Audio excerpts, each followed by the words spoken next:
Sideways. I'm keeping my knees super straight. Try to point your shoe if you can. Also pay attention that your thigh did not turn in, so try to open and turn it out. So we kind of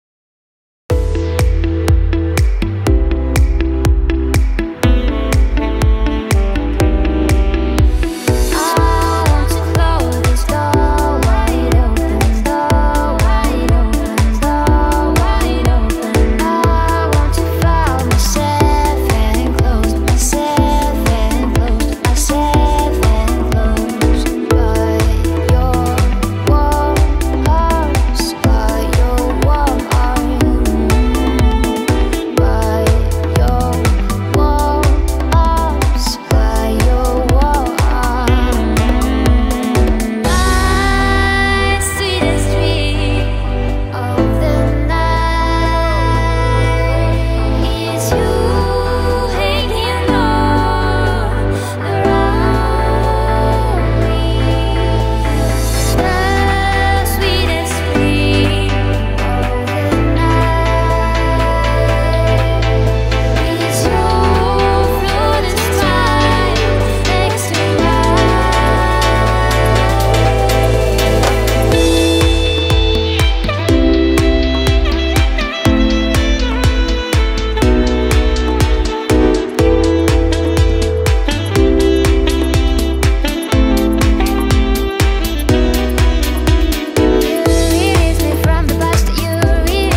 So we're not only just working out, focusing how to close our ankles together, how to squeeze our thighs and keep them together, how to cross my knee to look super sexy, super beautiful.